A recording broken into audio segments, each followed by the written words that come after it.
It is time for a Quick Tips Tuesday episode of the Your Empty Nest Coach podcast. I am your host, Coach Christine, and this is episode number 95 of my podcast. I work with mothers of high school students and beyond who are in the trenches with sad and possibly overwhelming thoughts about what their life will look like when their baby heads to college and begins to leave the nest. My client's big question is, what will I do with my time? Is this you?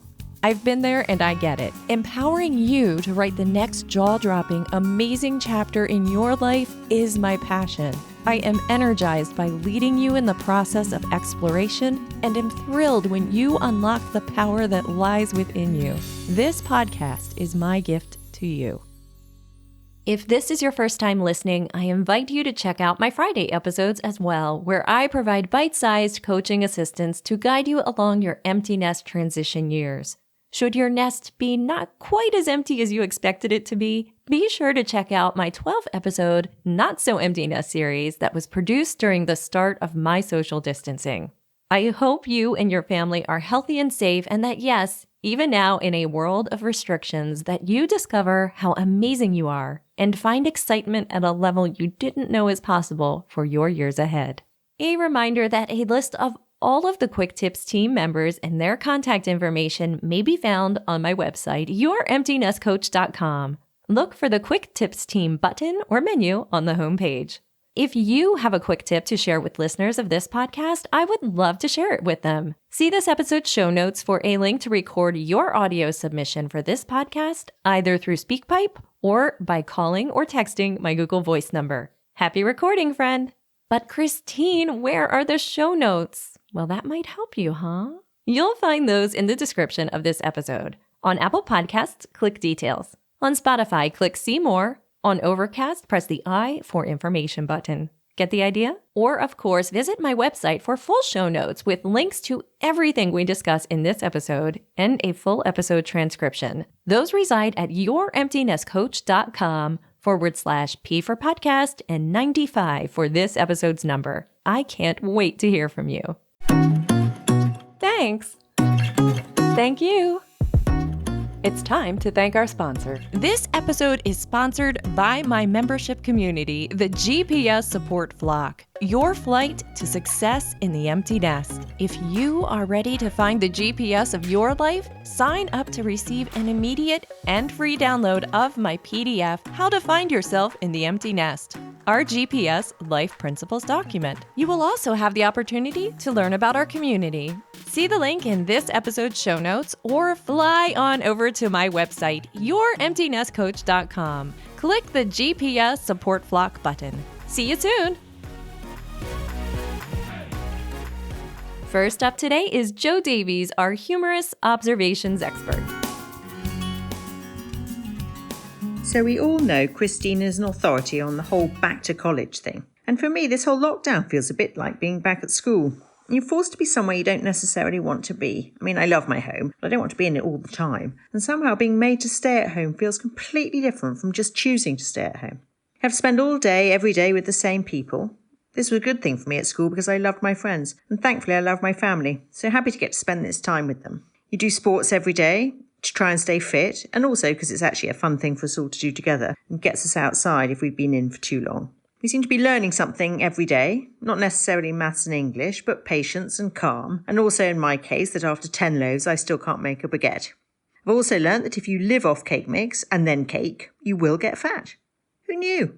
My kids have learnt that if you leave things on the top of the dishwasher, they won't get clean, and that the same applies to leaving washing on the floor by the washing machine. I have learnt that Duolingo thinks that I am 6% Spanish, but no one else does, and that 6% is about as Spanish as I'm going to get. I have learnt that Zoom feels like magic and the best invention ever for about 2 goes, and then it turns into the worst TV show ever. The other thing that reminds me of the school is that there are cheats. There are people that feel the rules don't apply to them, and there are some that bend them, and some who go so far as to break them completely.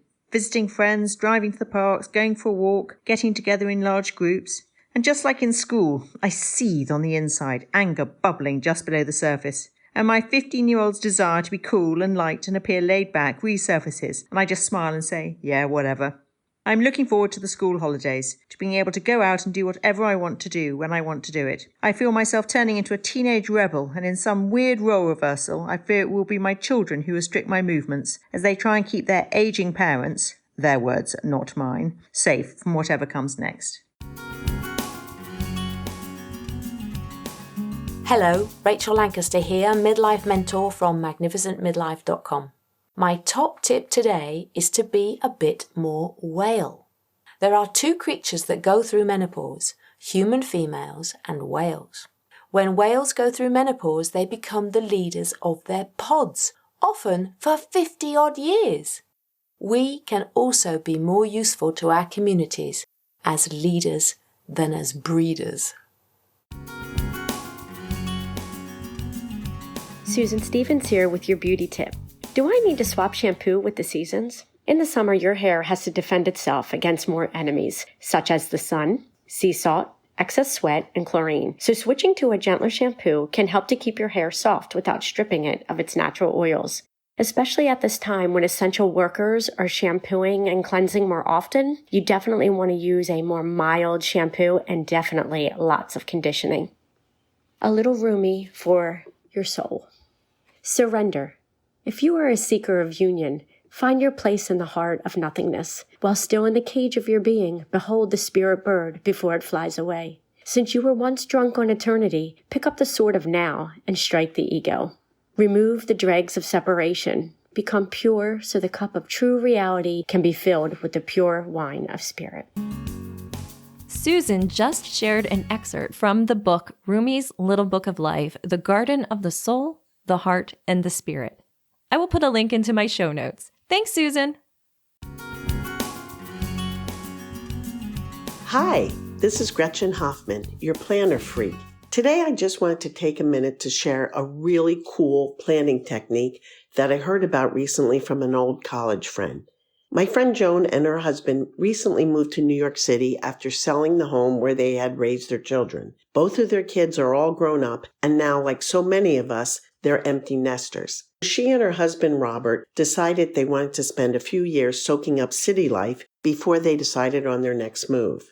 Now, Joan has always been one of the most organized women I know. She is never late for an appointment. She never forgets a birthday. She has enough time for work, travel, exercise, and to spend with her family and friends. She really is amazing. You know what the most amazing part to me is, though? In spite of everything she has on her plate, she never seems frazzled. She always seems in control. She's fantastic.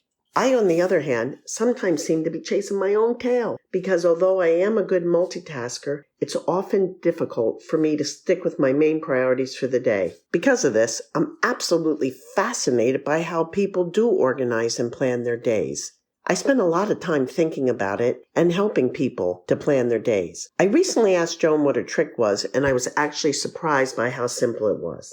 She told me she keeps a paper planner on her desk where she writes everything down that she has to do, and then she schedules everything on its own specific day. Then, here's the important part. Every morning, she picks out the 3 main things she needs to accomplish that day. It can be personal or work-related, but she always keeps it to 3. These are her key action items, and she assigns them numbers in her mind. 1, 2, and 3. Simple enough, right? Then, as she goes through her day and completes each of these 3 items, she mentally checks off that number in her head. So once number 1 is done, she moves on to number 2. You get the gist. This technique allows her to concentrate only on her most important tasks, and it really gives her a feeling of satisfaction at the end of the day. Anything else she gets done that day is icing on the cake. But the really great part is she rarely has to move priority items from one day to the next in her planner. I feel like I am always moving 1 or 2 items at the end of the day to the next day's schedule. Now I'm wondering if any of you have ever tried this technique and if it worked as well for you. Remember, plan your day, love your day. Hi, this is Jen Musselman, your wardrobe/closet coach, and I'm here for your next tip. The tip is shoes. Shoes always, always, always set the tone for your outfit. Let's think about it. I'm going to give you 2 pretty extreme different examples, but keeping in mind the shoes, think of a nun And think of like a showgirl or a rockette. Shoes make the outfit. I know these are a little bit extreme examples, but it is true. So just think about wearing your favorite basic chunky sweater and your favorite pair of jeans, but pair it with a really cute, glittery flat, glitzy flat, fun pair of funky Converse sneakers. Shoes set the tone for the outfit. It's the best accessory you can have. That's my tip for today. Hi, it's Deirdre from Declutter by Deirdre and the Magnificent Aging Podcast. My hint for this month is banish loneliness. Call someone at least every other day. Go out into the world and talk to people. Join a club. They have boating clubs, gardening clubs, card playing clubs, square dancing clubs. Pick an interest and get involved. Get out there. Make it a point to engage with people. You won't want to declutter if you're lonely. Make some friends. Engage people that you haven't spoken to in a long time. Thank you so much. I appreciate you. I bet you can guess that Deirdre sent me this wonderful tip pre-pandemic. She's way on top of things, but her advice still stands. Sure, the groups may be online, but the advice is great. You can research clubs to join now and see what they offer virtually. You can call others or meet with them online. This is a great time to meet others virtually in an area of interest. Let us know what you come up with or if you have a unique idea here too. And next up is Catherine, the 5-kilo traveler, another wonderful human who sent me her tip pre-pandemic. So the focus is on flying and how to pack light when flying. This is a great opportunity to make plans for lighter travel for when we are able to do so again. So as you listen, think how you will travel in the future. My last tip was to take less, and to achieve this with a mix and match wardrobe. And I mentioned travelling to New York in winter and wearing layers. Quite surprisingly, I did go to New York with just 5 kilos or 11 pounds of gear. How, you may ask? Well, I wore my heavy and bulky gear on the plane, and that's my tip for today. When flying, wear your bulky and heavy clothing. Not that anything is overly heavy in my bag. Now, I'm not talking about wearing a big coat and filling the pockets with everything in your bag, although there are coats out there for this purpose. Personally, I can't think of anything worse. I'd look like the Michelin Man. Ridiculous. So my trick is I wear my heavier and bulkier gear. I wore my boots on the plane as they take up so much room in my small bag, and I didn't really take them off the whole time I was in New York. I wore my long and thicker socks on the plane too. My long wool coat I carried and used as a blanket on the plane, which was just luxurious. I wore my pashmina too, and I was so pleased I did, as the plane temperature cools down on long-haul flights so that you can sleep, but I was nice and toasty warm. My puffer jacket packs down quite small in my pack, but I actually use it to wrap it around my neck as a travel pillow while flying. I go for practicality over fashion when flying for 16 hours from New Zealand. I also wear a lot of merino or smart wool. It's great for planes because it keeps you warm, but you don't overheat with it. I'll tell you more about merino in my next tip session. So yes, wearing your heavy and bulkier gear on planes will reduce the weight of your carry-on bag. Have you given it a go yet? Happy light travels! Thanks, Catherine. Next up is a guest submission who is back for a second time, the amazing Leah Carey. Enjoy! Hi, I'm Leah Carey from the Good Girls Talk About Sex podcast.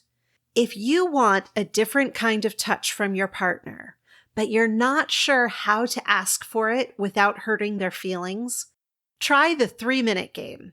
It's easy, quick, and fun. Have your partner lay down. Tell them that you're going to touch them any way that they desire for 3 minutes, and their only job is to tell you what they want, Then lay back and enjoy receiving it. Ask them, how would you like me to touch you for 3 minutes? Start a timer for 3 minutes and do exactly the thing they asked for. If they ask you to change the touch, do what they ask, but resist the urge to do anything other than what they've asked for. Don't get fancy. When the alarm goes off, switch places and repeat.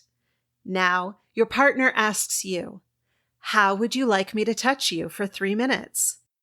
And this is where you describe to them exactly the kind of touch you would like. I suggest the first few times you play, you keep it PG or PG-13 and leave the R-rated sessions for once you've both gotten really comfortable, clearly asking for what you want. And then, if you like what you get, give them lots of positive reinforcement. Say later that night, I loved the way you touched me earlier. The next day, you could say, I'm still thinking about the way you touched me yesterday. And then the next time you're getting frisky, say, remember the way you touched me during the 3-minute game? Would you do that again? And don't forget, they've now given you exact directions for what they enjoy too, so use them. Here's to your better sex life. Thanks for visiting with us again, Leah. My listener, if you like what you just heard, Leah has a podcast created with so much more. Definitely check it out. My tip for you today is short and sweet. Take a deep breath in right now. Go ahead. And let the breath out. And on your next breath in, say to yourself, I am amazing. Then breathe out. Now do that for as many times as you need to begin to hear yourself saying it without any pushback. Those are our tips for today. I'm thrilled you listened. If you enjoyed this episode and want the next Quick Tips episode to make its way to you in your favorite app, take a moment right now to subscribe to this podcast. It's free, after all. Don't forget that I have contact information for all of my 2020 Quick Tips team members on my website. Be sure to click through, follow your favorites on their website or social media pages, and let them know you found them through this podcast. Thanks. Thank you. A huge shout out to every member of my GPS support flock. I invite you to fly on over to my website or see my show notes for a link to learn how you may become a GPS support flock member, where you will gain access to all of my programs, monthly workshops, group coaching, and more. See you there. If you are able to do a screenshot of this episode now and share it on social media to help others to find it, that would be super helpful to me and the team. Tag me at Empty Nest Coach so that I may thank you. Or if you can think of one other person who would enjoy this podcast, please don't keep it a secret. And should you be a regular subscriber to this podcast, can you take a moment and leave a 5-star rating and review? That would be lovely. Of course, my amazing empty nest friend, or not so empty nest friend, always remember that you are amazing. Susan just shared an excerpt from Susan just shared a reminder that all of the quick tips episode to make its way into Still listening? If you know me well, you know I love to camp solo or with a few amazing women. And since I can't do that right now because the campgrounds are closed, I decided to figure out a way to do it at home. Originally, I was going to sleep on my deck. But there's a big difference between just laying out on a deck where the bugs can crawl all over me and being in a tent. I really was going to try, but then I saw this huge spider. So what I did was I took my sleeping bag, my little air mattress, laid down in my office, opened up the windows, closed the door, and had all of the luxuries of camping. You know, sleeping uncomfortably and nature sounds. Apparently that's all I need. Have you done anything like that? I'd love to know.